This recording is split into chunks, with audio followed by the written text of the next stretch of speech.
तो गाइस इस मूवी की शुरुआत होती है 1988 में, जहाँ पे एक बच्चे जिसका नाम पीटर क्विल होता है, उसकी माँ कैंसर से मर जाती है और वो जब उदास होकर उस हॉस्पिटल से बाहर आता है तो उसे कुछ एलियन किडनैप कर लेते हैं और वो उसे पृथ्वी से बहुत दूर लेकर चले जाते हैं। ये एलियंस लुटेरे थे जिन्हें रेवेंजर्स कहा जाता है, जिनके लीडर का नाम है योंडू उडोंटा। ये पैसों के लिए काम करते थे। इन्होंने पीटर क्विल को इसलिए अगवा किया क्योंकि किसी ने इसे इस काम करने के पैसे दिए थे और योंडू ने पीटर की डिलीवरी करने के बजाय उसे अपने पास रख लिया और उसे अपने ग्रुप का हिस्सा बना लिया।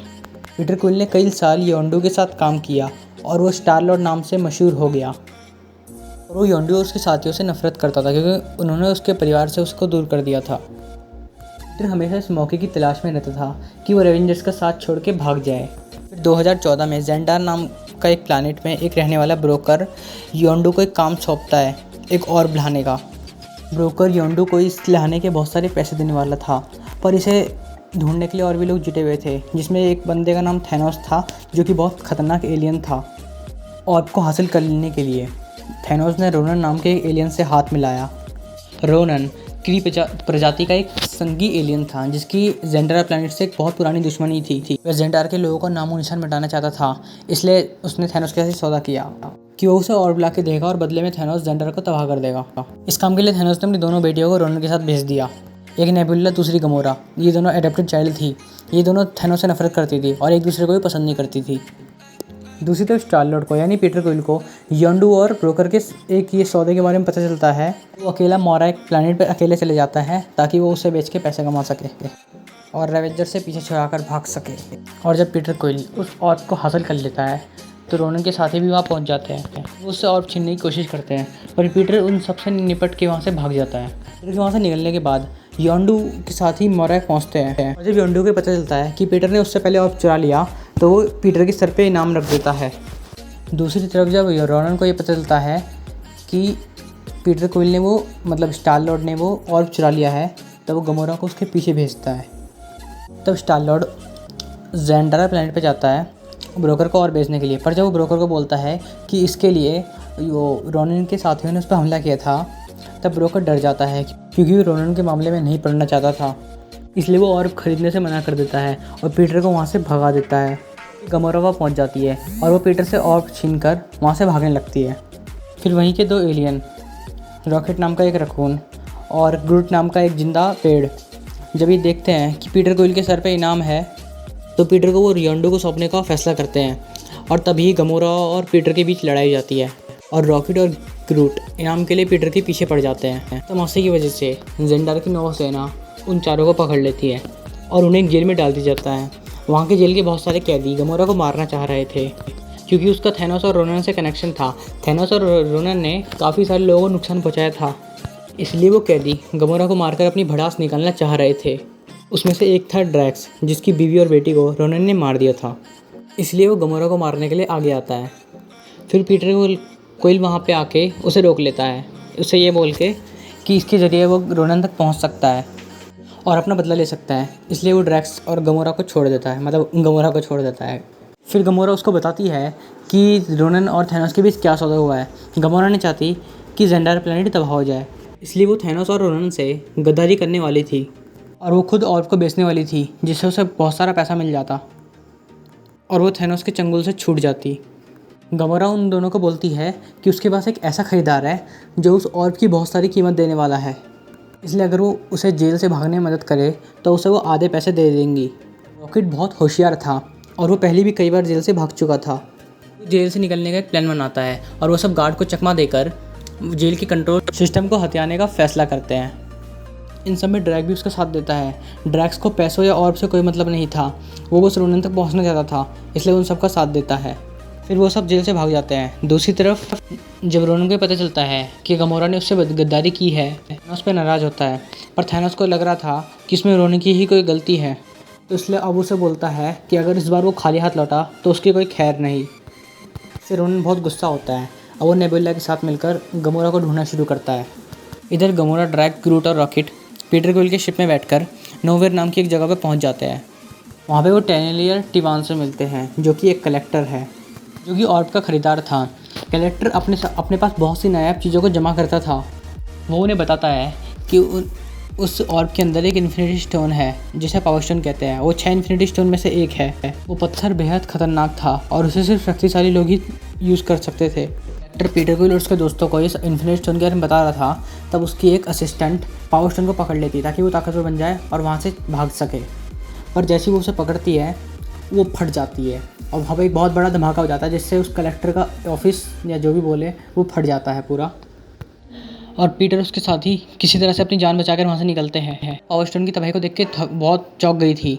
उसने सोचा कि इसे किसी को बेचना है या फिर रोनिन को देना, दोनों ही बहुत ख़तरनाक है। तो ये सोच रही थी नोवा सेना के हवाले कर दे कि वो सुरक्षित हाथों में रहे। इसी दौरान ड्रैक्स ने नशे की हालत में रोनिन को अपने एरिया का लोकेशन दे दिया था और वो वहाँ पहुँच गया। और योंडू का रेवेजर्स ग्रुप भी पीटर को ढूंढते हुए वहाँ पहुँच गया था। ड्रैक्स रोनिन को मारने की कोशिश करता है पर रोनिन उसे बहुत आसानी से हरा देता है। वो नेबुला और अपने सिपाहियों को गमोरा के पीछे भेजता है। पीटर, रॉकेट और गमोरा वहाँ से भागने की कोशिश करते हैं, लेकिन तभी नेबुला गमोरा का शिप तबाह करके वो और हासिल कर लेती है और फिर रोनिन अपनी सेना के साथ वहाँ से चला जाता है। उधर गमोरा का स्पेस में बहुत बुरा हाल हो रहा था, इसलिए पीटर उसे बचाने जाता है और तभी योंडू वहाँ आकर उन दोनों को पकड़ लेता है। दूसरी तरफ रोनिन को वो ऑर्ब मिल गया था और उसे ये भी पता चल गया था कि उसके अंदर एक इन्फिनिटी स्टोन है। इससे उसका इरादा बदल गया। इससे वो थैनोस को ऑर्ब देने की बजाय उसे अपने पास ही रखेगा और उसने पावर स्टोन को अपने हथियार में लगा दिया। अब वो खुद बहुत सारे प्लैनेट्स और जेंडार इंक्लूड करके तबाह करने वाला था और उसके बाद वो थैनोस को भी मारने वाला था। नेबुला, जो कि अपने पिता से नफरत करती थी, जो कि थैनोस है, उसने पार्टी बदल ली और रोनिन के साथ मिल गई। दूसरी तरफ रॉकेट, ग्रूट और ड्रैक्स अभी भी उस प्लैनेट पे थे, नोवेयर पे, और वो सोच रहे थे कि योंडू से उन दोनों को छुड़ा दे, गमोरा और पीटर क्विल को। वहाँ योंडू पीटर की धोखेबाजी की वजह से उसे मारने वाला था। पीटर उससे बोलता है कि वो गमोरा के ज़रिए रोनिन के पास से वो पावर स्टोन चुरा सकता है, जिसे बेचकर योंडू बहुत सारा पैसा कमा सकता है। इसलिए योंडू पीटर और गमोरा को छोड़ देता है और तभी रॉकेट और वो साथी वहाँ आ जाते हैं। इन पाँचों में अच्छी दोस्ती हो गई थी, इसलिए वो मिलकर रोनिन को रोकने का फैसला करते हैं। वो योंडू को बताते हैं कि वो उन सब से काफ़ी सारे प्लान को तबाह करने वाला है, इसलिए वो सब रोनिन को हराने के लिए एक प्लान बनाते हैं और वो जेंडार वालों को भी इस बारे में बता देते हैं और उन्हें भी अपने प्लान में शामिल कर लेते हैं। जो रोनिन अपनी आर्मी के साथ जेंडार ग्रह के प्लान पर पहुँचता है। उसे रोकने के लिए पीटर क्विल का ग्रुप और रेवेजर्स वहाँ आ जाते हैं और जेंडार की नोवा सेना भी उनकी मदद करने वहाँ आ जाती है। उन सबका मिशन था रोनिन को जेंडार से दूर रखना, कि अगर वो ज़मीन पर पहुंच गया तो वो पावर स्टोन से पूरे ग्रह को बर्बाद कर देगा। फिर वो चारों, पीटर, गमोरा और वो दोनों बाकी उसके स्पेसशिप में छेद करके वहाँ अंदर घुस जाते हैं। दूसरी तरफ नोवा सेना ने अपने सारे स्पेसशिप को जोड़कर एक जाल बना लिया था ताकि रोनिन का जहाज आगे ना बढ़ पाए, पर रोनिन पावर स्टोन का इस्तेमाल करके नोवा सेना को अपने रास्ते से हटा देता है। दूसरी तरफ ये तीनों काफ़ी सारे एलियन को मारकर उनके पास पहुँचने की कोशिश करते हैं और नेबुला वहाँ आकर गमोरा का रास्ता रोक लेती है, पर गमोरा उसे हरा देती है और फिर नेबुला वहाँ से भाग जाती है। फिर पीटर, गमोरा, ड्रैक्स उस पर पहुँच जाता है और उस पर एक बीम सी फायर करते हैं कि रोनिन पर उस धमाके का कोई असर नहीं होता। फिर वो उन सबको मारने लगता है, लेकिन रॉकेट उसी वक्त एक स्पेसशिप से उस पर हमला कर देता है, जिससे रोनिन का जहाज़ खराब होने लगता है और वो आसमान से नीचे गिर जाता है। पीटर और उसके साथी वहाँ पर फंस गए थे और उनका वहाँ से निकलना बहुत मुश्किल था, इसलिए ग्रूट उन सबको बचाने के लिए अपने शरीर की सारी शाखाएँ खोल के एक कवच बनाता है। वो सीन बहुत इम्प्रेसिव था वैसे, ताकि उसके दोस्त उसमें सुरक्षित रहें। ग्रूट की वजह से बाकी सब तो बच जाते हैं, लेकिन वो खुद मर जाता है। लेकिन रोनिन अब तक जिंदा था और वो उस जहाज़ से बाहर आता है और वो जेंडर को तबाह करने वाला था कि पीटर उसके सामने आके गाना और नाचना शुरू कर देता है। उतनी देर में ड्रैक्स और रॉकेट उस हथियार को तैयार कर लेते हैं। फिर वो उससे रोनिन के हैमर पर अटैक करते हैं, जिसकी वजह से वो हैमर टूट जाता है और वो पावर स्टोन निकल जाता है। फिर पीटर उसे अपने हाथ से पकड़ लेता है, क्योंकि अगर वो नीचे गिर जाता तो पूरा ग्रह तबाह हो जाता। उस पत्थर को हाथ में लेते ही पीटर का बहुत बुरा हाल हो जाता है। फिर गमोरा, ड्रैक्स और रॉकेट उसका हाथ पकड़ लेते हैं ताकि पावर स्टोन की एनर्जी डिवाइड हो जाए, पीटर बच जाए। फिर वो सब मिलकर उस स्टोन की एनर्जी को फोकस करते हैं रोनिन पे और रोनिन फट जाता है, तबाह हो जाता है, जो भी बोले हम।